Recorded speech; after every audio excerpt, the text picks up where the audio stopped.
Temperature change होने का क्या इफेक्ट है वो हम देखते हैं।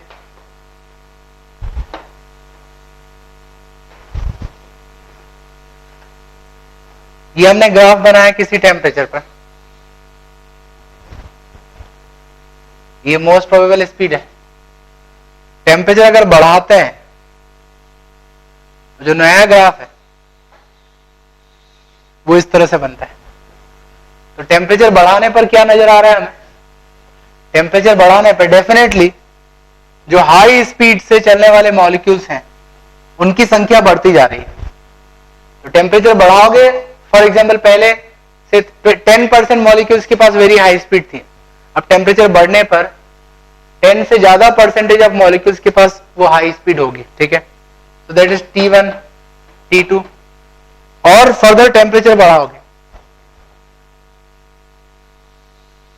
तो और हाई स्पीड मॉलिक्यूल्स का जो नंबर है वो बढ़ते जाएगा, ठीक है। लेकिन एक और चीज है, हम देख रहे हैं कि जो ग्राफ है उसकी हाइट कम होती जा रही है। अभी मैं उसको एक्सप्लेन करता हूं।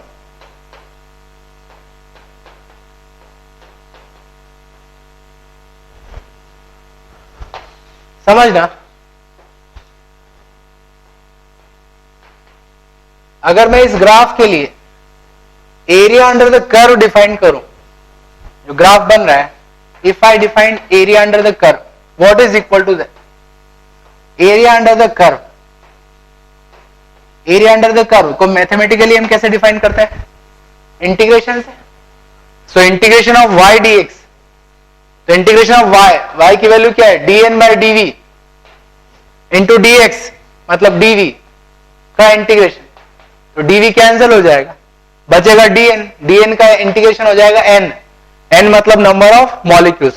तो ये जो हमने ग्राफ बनाया है इसका एरिया जो है वो नंबर ऑफ मॉलिक्यूल्स के बराबर होगा, ठीक है। और अगर आप किसी गैस को कंटेनर में फिल करते हो और उसका टेम्परेचर बढ़ाते हो तो मॉलिक्यूल्स की संख्या तो सेम रहेगी, तो जो कर्व है उसका एरिया अंडर द कर्व तो सेम रहेगा, ठीक है। टेम्परेचर बढ़ाओगे तो हाई स्पीड के मॉलिक्यूल्स की संख्या बढ़ेगी, तो ग्राफ इस तरफ शिफ्ट होगा, ग्राफ की लेंथ बढ़ रही है, इस कारण से क्या हुआ? हाइट कम होगी, ठीक है। आप इसको लिखो, फिर इस पर डिस्कशन करते हैं। अब एक और बात समझते हैं।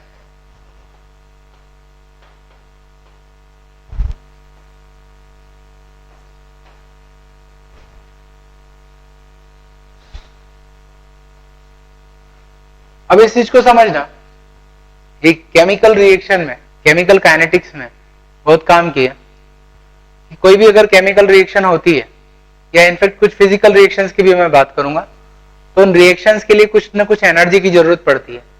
तो जिन मॉलिक्यूल्स के बीच में वो रिएक्शन हो रही है, हर मॉलिक्यूल उस रिएक्शन में पार्टिसिपेट नहीं कर पाएगा।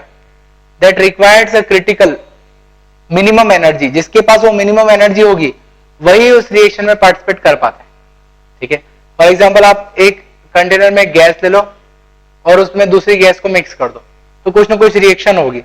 तो रिएक्शन सारे मॉलिक्यूल्स के बीच में नहीं हो सकती है, क्योंकि उस रिएक्शन के लिए एक पर्टिकुलर एनर्जी चाहिए, एक्टिवेशन एनर्जी, वो जिसके पास है, ठीक है, तो वो ही उस रिएक्शन को कंडक्ट कर पाएंगे, दूसरे मॉलिक्यूल्स नहीं कर पाएंगे। समझ रहे इस बात? तो फॉर एग्जांपल मॉलिक्यूल्स लगातार मोशन कर रहे हैं, जब एक दूसरे से टकराएंगे तो रिएक्शन होगी। तो अगर टकराने से पहले जो उनकी काइनेटिक एनर्जी वो ज्यादा है तो रिएक्शन की प्रोबेबिलिटी ज्यादा होगी, ठीक है।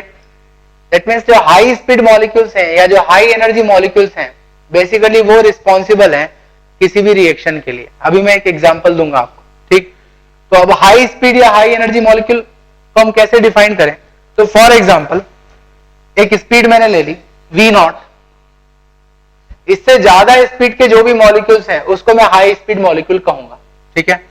अब इससे ज्यादा स्पीड के कितने मॉलिक्यूल्स हैं ये अगर मुझको जानना है तो क्या करूं? अभी मैंने area under the curve define किया, ठीक है ना।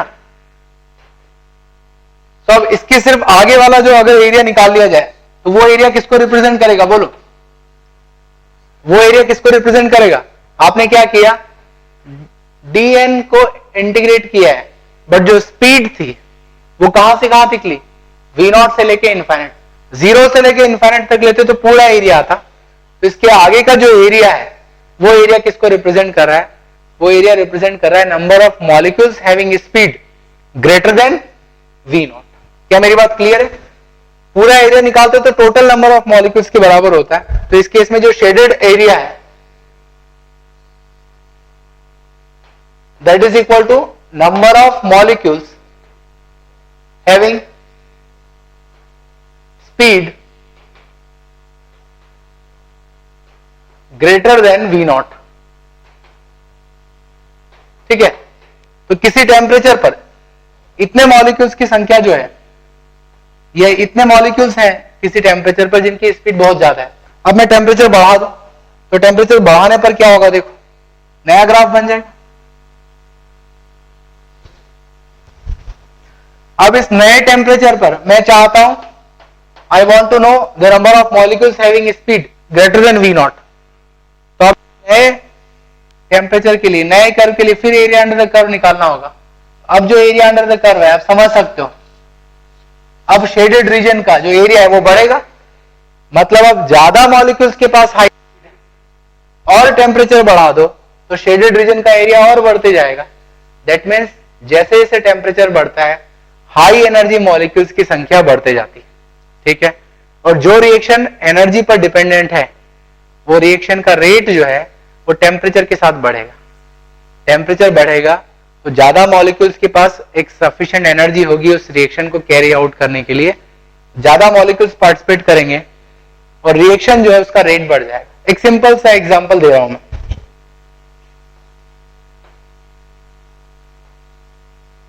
एक कंटेनर है, उसमें मैंने पानी भर दिया। अब पानी का धीरे धीरे इवेपोरेशन होगा। What is evaporation? इवेपोरेशन क्या है, इस प्रोसेस को समझो।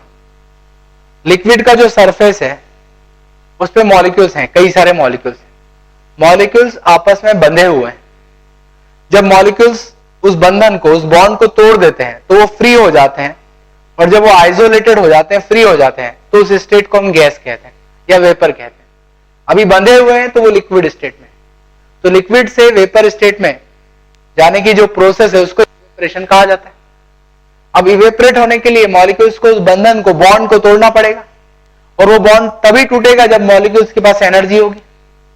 अभी मैंने डिफाइन किया कि किसी भी टेम्परेचर पर एक फ्रैक्शन होता है मॉलिक्यूल्स का, उस फ्रैक्शन के पास बहुत ज्यादा स्पीड होती, बहुत ज्यादा एनर्जी होती। मतलब जो सरफेस है, मान लो सरफेस पर से 1,00,000 मॉलिक्यूल्स, तो 1,00,000 में से एक फ्रैक्शन होगा मॉलिक्यूल्स का जिनके पास बहुत ज्यादा एनर्जी होगी। इतनी एनर्जी होगी कि वो बॉन्ड को तोड़ देंगे, तो वो मॉलिक्यूल्स तुरंत बॉन्ड को तोड़ देंगे और बाहर चले जाएंगे। और अगर वो बाहर चले गए तो कौन सा फेज बन जाएगा? Vapour phase. समझ रहे हो?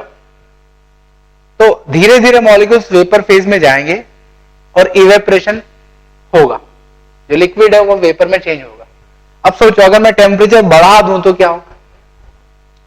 टेम्परेचर बढ़ेगा तो अब ज्यादा मॉलिक्यूल्स के पास इनफ एनर्जी होगी, सफिशिएंट एनर्जी होगी बॉन्ड को तोड़ने के लिए, और ज्यादा मॉलिक्यूल्स अगर बॉन्ड को तोड़ देंगे तो डेफिनेटली इवेपोरेशन का रेट बढ़ जाएगा। तो हम ये चीज ऑब्जर्व करते हैं कि गर्मियों में जो है तालाब, नदियां, कुएं, ये जो वाटर बॉडीज है ये सूख जाती हैं, मतलब इवेपोरेशन का रेट बढ़ गया गर्मियों में। और सर्दियों में इवेपोरेशन कम होता है, तो जो वाटर बॉडी है, मतलब पानी बना रहता है वाटर के फॉर्म में, वेपर में कन्वर्जन का रेट जो है वो कम होता है। ठीक है, तो most of the reactions are temperature dependent. Why they are temperature dependent? We can explain it on the basis of Maxwell's law of distribution. Temperature बढ़ने से हाई एनर्जी मॉलिक्यूल्स की संख्या जो है वो बढ़ेगी। ठीक है, अब देखो इस बेसिस पर कुछ और क्वांटिटीज में डिफाइन कर रहा हूं, that is average speed of molecule. V बार से डिनोट कर रहा हूं। अब आप समझ गए होंगे इस ग्राफ को देख के कि हर मॉलिक्यूल की स्पीड डिफरेंट है, तो एवरेज स्पीड निकालने का तरीका क्या होगा? सभी मॉलिक्यूल की स्पीड को ऐड कर दो और टोटल नंबर ऑफ मॉलिक्यूल से डिवाइड कर दो। वास्तव में जो एडिशन होगा वो इंटीग्रेशन के बेसिस पर होगा। जो अभी ग्राफ बनाया, कर्व बनाया, उसका एक डेफिनेट फंक्शन होगा, उस फंक्शन को हमने इंटीग्रेट किया, तब हमें एवरेज स्पीड मिलेगी, ठीक है। और इंटीग्रेट करके जो फाइनल रिजल्ट है वो मैं आपको बता रहा हूं। Average speed of gas molecule is √8 RT by pi m not, ठीक है, √8 RT by pi m not. VRMS की तरह ही एक्सप्रेशन आ रहा है, बस जो फैक्टर है कोएफिशिएंट बदल गया, ठीक है। ऐसे ही मोस्ट प्रोबेबल स्पीड VMP, इसको कैसे निकालते हैं ये बता रहा हूं मैं। जो ग्राफ बना था उसका एक पर्टिकुलर कर्व था, ठीक है, आप देख सकते हो उसमें एक कर्व बना था, उस कर्व का एक मैक्सिमा था, उसके करेस्पॉन्डिंग स्पीड को हम मोस्ट प्रोबेबल स्पीड कहते हैं, ठीक है। तो अगर आप उस कर्व के फंक्शन को डिफरेंशिएट कर दो, ठीक है, डिफरेंशिएशन की वैल्यू को अगर 0 रख दो तो वो किसके करेस्पॉन्डिंग मिलेगा आपको, मोस्ट प्रोबेबल स्पीड। हम जानते हैं मैक्सिमा जो है, मैक्सिमा या मिनिमा निकालने के लिए आप डिफरेंशिएट करते हो और उसको 0 के बराबर रखते हो, बस उसी मेथड से हम मोस्ट प्रोबेबल स्पीड निकालते हैं, and that come out √2 RT by m not. साथ में मैं फिर से RMS स्पीड भी लिख देता हूं,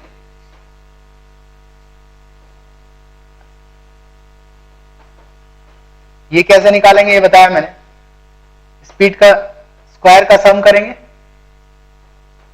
नंबर ऑफ मॉलिक्यूल से डिवाइड करेंगे और उसका रूट निकालेंगे। जहां भी मैं समेशन लिख रहा हूं वहां पे एक्चुअल में इंटीग्रेशन किया जाता है on the basis of function, ठीक है, and that is equal to √3 RT by m not.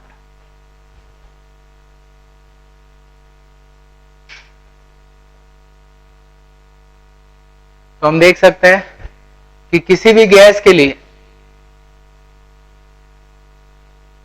VRMS जो है वो मैक्सिमम होगा, उससे कम होगा एवरेज स्पीड और उससे कम होगा मोस्ट प्रोबेबल स्पीड।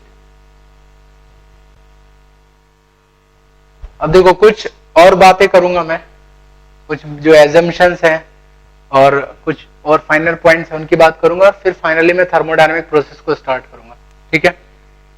देखो एक तो ये चीज थी what is ideal gas and what is real gas, इसका डिवीजन जो है वो हमें पता होना चाहिए, ठीक है।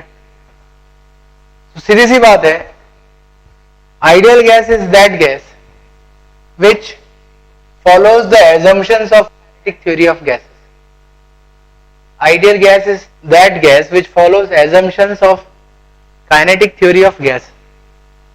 KTG kinetic theory of gas के assumptions को जो follow करता है वो ideal gas। Mainly जो assumptions है वो क्या है कि जो molecules है उनका size बहुत small है, ठीक है, molecule is of very smaller size और इतना small है कि टोटल मॉलिक्यूल्स का जो वॉल्यूम होगा वो कंटेनर के वॉल्यूम के रेस्पेक्ट में बहुत कम है। मैं क्या बात कर रहा हूं समझना, कंटेनर में आपने गैस फिल कर दी, ये गैस के मॉलिक्यूल्स हैं, अब एक्चुअल में ये जो गैस के मॉलिक्यूल है ये भी कुछ ना कुछ वॉल्यूम घेर रहे हैं ना, स्पेस कवर कर रहे हैं, उस पूरी स्पेस को पूरे वॉल्यूम को ऐड कर दो तो कुछ ना कुछ वॉल्यूम मिलेगा।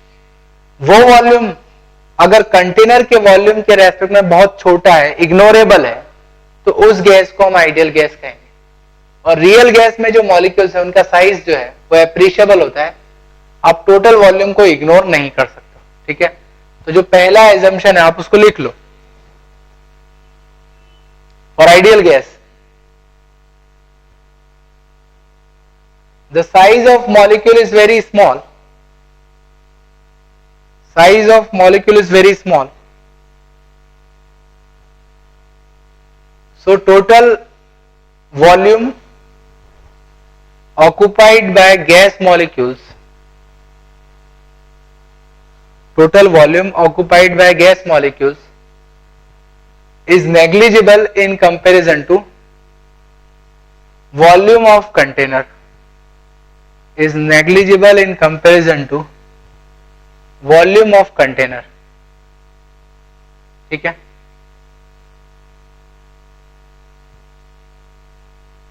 तो रियल गैस में जो टोटल वॉल्यूम मिलेगा गैस मॉलिक्यूल का उसको आप इग्नोर नहीं कर सकते हो, तो डेफिनेट वॉल्यूम है।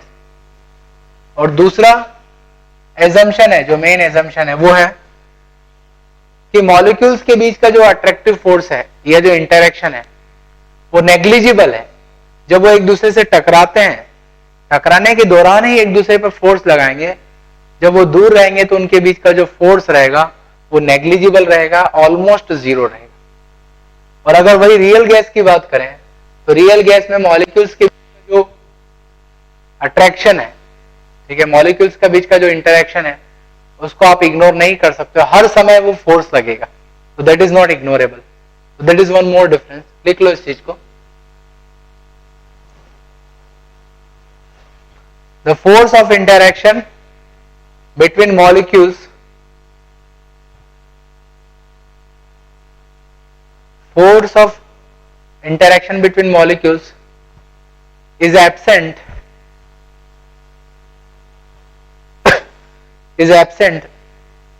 except during collision, except during collision में फोर्स लगेगा उनके बीच, और रियल गैस में तो हमेशा फोर्स लगेगा, ठीक है। तो रियल गैस एक्चुअल में क्या होता है कि हमारे आसपास जो गैस प्रेजेंट है, जिस गैस को भी हम कंसिडर करते हैं, they are all real gases, सभी कुछ रियल है। मॉलिक्यूल्स का कुछ ना कुछ साइज होगा, वॉल्यूम होगा, आप एकदम जीरो नहीं कर सकते हो, पॉइंट नहीं मान सकते हो। दूसरी बात, हमेशा कुछ ना कुछ इंटरेक्शन होगा, आप उस इंटरेक्शन को जीरो नहीं कह सकते। जो भी गैसेस है although they are real, but उनका जो बिहेवियर है कुछ कंडीशंस में आइडियल गैस को अप्रोच करते हैं, अभी मैं आपको बताऊंगा, ठीक है। बट उससे पहले एक और चीज, आइडियल गैस जो है, ideal gas follows ideal gas equation. Ideal gas जो है वो आइडियल गैस इक्वेशन को फॉलो करता है, PV इक्वल टू nRT, जो अभी थोड़ी देर पहले मैंने डिराइव किया, ठीक है। रियल गैस जो है वो इस आइडियल गैस इक्वेशन को फॉलो नहीं करता है। रियल गैस के लिए, स्पेशली जो van der Waals gas, that is type of real gas, उस वॉन्डरवॉल गैस में ये जो एक्सप्रेशन है इसमें करेक्शन किया जाता है, जो आप थर्मोकेमिस्ट्री में पढ़ते हो। प्रेशर के लिए P प्लस A/V², उस एक्सप्रेशन को ऐड करते हैं। वॉल्यूम, तो वॉल्यूम टोटल कंटेनर का लिया है, इसमें से मॉलिक्यूल्स का जो वॉल्यूम है उसको माइनस किया जाता है, ठीक है, और उस तरह से फिर करेक्शन किया जाता है। तो फिजिक्स में अभी जो हम पढ़ेंगे, we will focus only on ideal gas behaviour, so this you will study extensively in thermochemistry. We'll focus only on ideal gas. Yes, so I was telling you that everything around us is real gas. We don't have ideal gas in practice, but real gas approaches the behavior of ideal gas in particular condition, in few condition. So we will see that. पहले आप statement लिखो, फिर मैं उसको explain करूंगा। Real gas approaches the behavior of ideal gas. Real gas approaches the behavior of ideal gas at low pressure,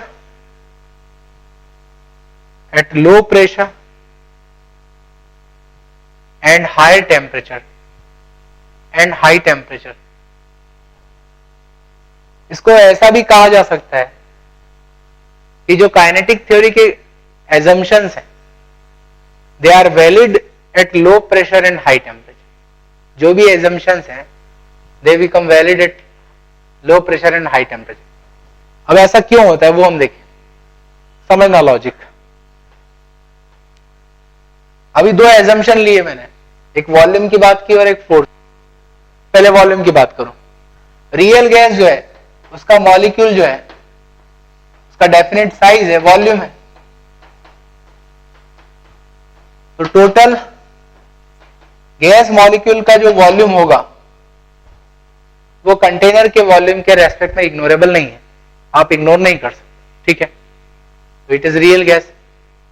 अब ignore कब कर सकते हो, देखो, if I decrease number of molecules में कम कर दूं, तो ये बात मानी मैंने कि एक मॉलिक्यूल का साइज ज्यादा है, उसका कुछ ना कुछ वॉल्यूम होगा, but total number of molecules अगर मैंने कम कर दिए तो मॉलिक्यूल्स का टोटल वॉल्यूम कम हो गया या नहीं? तो मॉलिक्यूल्स का टोटल वॉल्यूम कम हो गया। तो अब इस टोटल वॉल्यूम को कंटेनर के वॉल्यूम के रेस्पेक्ट में इग्नोर किया जा सकता है। तो जब कम संख्या में मॉलिक्यूल्स होंगे तब वो आइडियल गैस की तरह बिहेव करेगा, एजम्पशंस वैलिड हो रहे हैं। और अगर नंबर कम है तो उसका क्या इफेक्ट पड़ेगा? जो प्रेशर है, pressure of gas, that depends on number of molecules. जितने ज्यादा मॉलिक्यूल्स हैं उतने ज्यादा मॉलिक्यूल्स टकराएंगे दीवार पे, और दीवार पर जब ज्यादा मॉलिक्यूल्स टकराएंगे तो उतना ज्यादा फोर्स लगेगा, प्रेशर होगा। तो मॉलिक्यूल्स की संख्या कम है तो प्रेशर कम होगा। इसलिए हम कह सकते हैं कि एट लो प्रेशर और low density real gas tends to approach the behaviour of ideal gas. ठीक है ना? लो प्रेशर पर मॉलिक्यूल्स कम है तो वो वॉल्यूम वाला एजम्पशन जो है वो अब वैलिड हो जाएगा। क्या मेरी बात क्लियर है? अब दूसरे एजम्पशन की बात करूं मैं, that is of force of interaction. समझना, ये एक मॉलिक्यूल है, ये इस तरफ जा रहा है, इसको हमने लॉन्च किया, समझ लो, और यहां एक दूसरा मॉलिक्यूल रखा है। दोनों के बीच में अट्रैक्टिव फोर्स होगा तो ये मॉलिक्यूल इसको अपनी तरफ खींचेगा। तो अगर अट्रैक्शन स्ट्रांग रहा तो क्या होगा? अट्रैक्शन अगर स्ट्रांग रहा तो उस केस में ये जो मॉलिक्यूल का पाथ होगा ये स्ट्रेट लाइन ना होके कर्वेचर होगा। अट्रैक्शन जितना ज्यादा स्ट्रांग होगा उतना कर्वेचर ज्यादा होगा। ठीक है? अट्रैक्शन वीक रहा तो उस केस में कर्वेचर कम होगा, और अट्रैक्शन एकदम नेग्लिजिबल हो जाए, जीरो हो जाए तो क्या होगा? जो पाथ होगा वो ऑलमोस्ट स्ट्रेट लाइन होगा, उसमें जो डिविएशन है वो बहुत कम होगा। ठीक है? अब समझना, हम जानते हैं कि रियल गैस के मॉलिक्यूल्स के पास बीच में अट्रैक्शन होता है। ठीक है? अब इस कंडीशन को समझना, अभी लो टेम्परेचर है, टेम्परेचर लो है मतलब मॉलिक्यूल्स की स्पीड कम है, कम स्पीड से चलेगा, इनके बीच में अट्रैक्शन है, इसकी स्पीड कम है मतलब इस तरफ जाने की जो स्पीड है या इस तरफ जाने की जो टेंडेंसी है वो कम है, अट्रैक्शन स्ट्रांग है इसलिए ये मुड़ जाएगा इस तरफ। अब आप टेम्परेचर बढ़ाओगे मतलब स्पीड बढ़ेगी, इस तरफ आपने लॉन्च किया, अब टेम्परेचर बढ़ने से इस तरफ जाने की टेंडेंसी बढ़ गई, फोर्स इस तरफ खींचेगा, तो अब अगर इसका पाथ बनाएंगे तो वो कुछ ऐसा होगा। और टेम्परेचर बढ़ा तो इस तरफ जाने की टेंडेंसी और बढ़ जाएगी, अब जो पाथ होगा वो ऐसा होगा। टेम्परेचर और बढ़ा, टेम्परेचर बढ़ाते रहो तो आप देख सकते हो हाई टेम्परेचर पर जो कर्वेचर है वो कम होती जा रही है। ठीक है? टेम्परेचर बढ़ाओगे तो जो पाथ है ऑलमोस्ट स्ट्रेट लाइन हो रहा है, तो ऑलमोस्ट स्ट्रेट लाइन पाथ किसके लिए होता है? आइडियल गैस के लिए, क्योंकि उनमें कोई फोर्स नहीं लगता, इंटरेक्शन नहीं होता है। तो ऑल्दो फोर्स तो लग रहा है बट डिविएशन बहुत कम हो रहा है, सीधा जा रहा है, तो दैट मीन्स हम कह सकते हैं कि जो रियल गैस है वो हाई टेम्परेचर पर आइडियल गैस के बिहेवियर को अप्रोच कर रही। ठीक है? So although everything around us is real, but we can assume or we can follow the ideal gas behavior, or we can follow the ideal gas equation if the pressure is low and temperature is high। वहां पे ये assumptions valid हो जाएंगे। क्या मेरी बात clear है? ठीक है?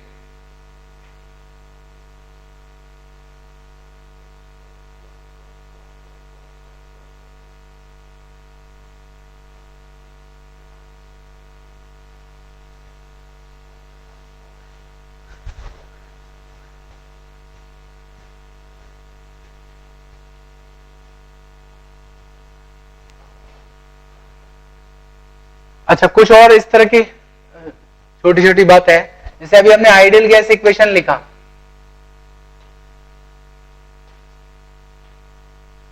कई बार हमारी जो गलतियां होती है वो यूनिट को लेकर होती, स्पेशली ये सारी यूनिट्स को मैं क्लेरिफाई कर दूं। बहुत छोटी छोटी चीजें हैं, हमें आती भी है बट फिर भी हम देखना चाहिए। यस, पहले मैं बात करता हूं प्रेशर ऑफ गैस की। गैस का प्रेशर क्या है ये हमने समझ लिया, गैस के मॉलिक्यूल लगातार टकरा रहे हैं दीवार से, उस फोर्स के कारण जो प्रेशर जनरेट होगा दैट इज और प्रेशर ऑफ गैस। इसकी यूनिट, यस, ऐसा यूनिट क्या होगी इसकी, पास्कल, ठीक है, एंड 1 पास्कल इज 1 न्यूटन पर मीटर स्क्वायर। यस, और क्या यूनिट है इसकी, बार, 1 bar is 10⁵ pascal. Then atmosphere, 1 atmosphere is 1.013 into 10⁵ Pascal, or that is equal to, or that is equivalent to 760 mm। जब बैरोमीटर में मरकरी की हाइट 760 mm होती है, उस वक्त बाहर का प्रेशर 1 एटमॉस्फेयर होता है, ऐसा हमने स्टैंडर्डाइज किया, डिफाइन किया, ठीक है। और भी कुछ यूनिट्स है like torr, TORR, so 1 torr is equivalent to 1 mmHg। जब बैरोमीटर में मरकरी की हाइट 1 mm बढ़ती है तो बाहर प्रेशर 1 टॉर से बढ़ जाता है, ठीक है ना। So that is pressure of gas.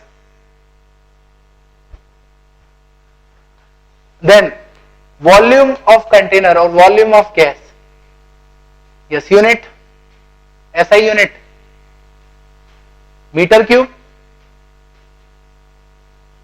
देखो बहुत छोटी सी चीज है लेकिन हम इग्नोर कर देते हैं और गलतियां होती है।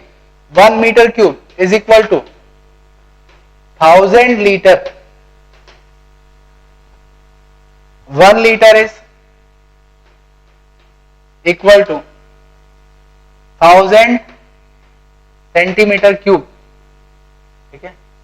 That means 1 cc centimetre cube is equal to 1 ml। 1 cc इज नथिंग बट 1 ml, ठीक है। हम लिख सकते हैं 1 metre cube is equal to 10⁶ cc और 10⁶ ml।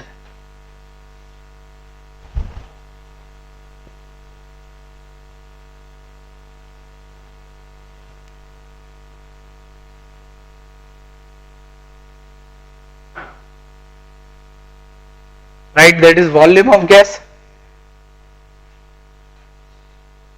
Then number of moles, अभी थोड़ी देर पहले ही मैंने डिफाइन किया, नंबर ऑफ मॉलिक्यूल्स और एवोगैड्रो नंबर का रेशियो, या फिर mass of gas to molar mass of gas. Then capital R, universal gas constant,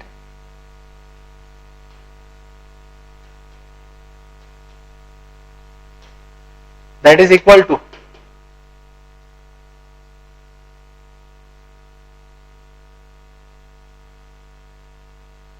yes 8.31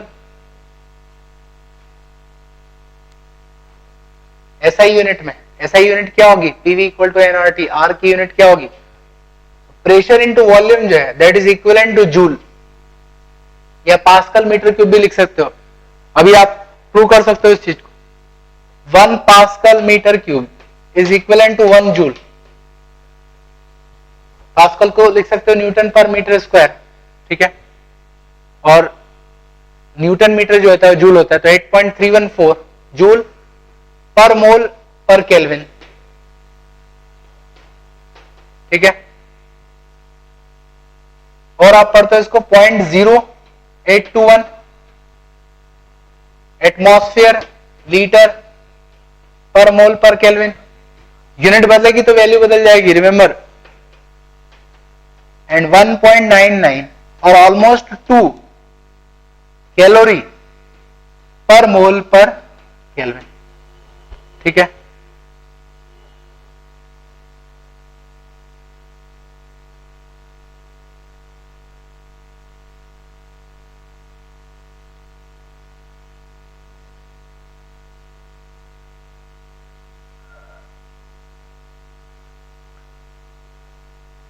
So that is universal gas constant. And finally temperature. Temperature की बहुत सी units है, अभी मैं सिर्फ 2 यूनिट की बात कर रहा हूं, केल्विन और डिग्री सेल्सियस। समझना इस बात को, absolute temperature is always shown in Kelvin. जहां भी टेम्परेचर की बात हो रही है आप हमेशा उसको केल्विन में ही शो करोगे, ठीक है, एक ही यूनिट है एब्सोल्यूट टेम्परेचर इन केल्विन। तो आइडियल गैस इक्वेशन में PV equal to nRT, T क्या है? T is temperature of gas, temperature means absolute temperature, तो आप हमेशा उसको केल्विन में ही लिखोगे, राइट। तो अगर सेल्सियस में दिया है तो आप 273 ऐड कर दोगे। अब मैं बात करता हूं टेम्परेचर डिफरेंस की या टेम्परेचर चेंज की, that is delta T, T2 minus T1। तो अगर आप दो टेम्परेचर का डिफरेंस लोगे तो उसकी यूनिट जो है वो डिग्री सेल्सियस भी हो सकती है और केल्विन हो सकती है। अब समझो इस चीज को, मान लो टेम्परेचर अभी है 27 degree Celsius, so 27 degree Celsius is equivalent to 300 Kelvin। अब आप 2 डिग्री सेल्सियस टेम्परेचर बढ़ा दो, ये बन गया 29 degree Celsius, so that is equivalent to 302 Kelvin। तो 2 डिग्री सेल्सियस टेम्परेचर बढ़ाओगे तो 2 केल्विन चेंज होगा टेम्परेचर, मतलब 2 degree Celsius change is equal to 2 kelvin change. That means 1 degree Celsius change is equivalent to 1 Kelvin change। तो temperature change की जो unit है वो आप डिग्री सेल्सियस भी लिख सकते हो या केल्विन भी। 1 degree Celsius change is equal to 1 kelvin change. तो जहां भी डेल्टा T आ रहा है, टेम्परेचर चेंज आ रहा है, you can use both the units, degree Celsius और केल्विन, ठीक है। तो ये एक बेसिक अंडरस्टैंडिंग है गैस के बिहेवियर की। अब इसके बाद उस बिहेवियर का जो इफेक्ट होगा, that is we see in different thermodynamic process, अब उसको मैं आगे कंटिन्यू करूंगा, ठीक है। जो अलग अलग थर्मोडायनेमिक प्रोसेस, उसकी बात नेक्स्ट क्लास में होगी।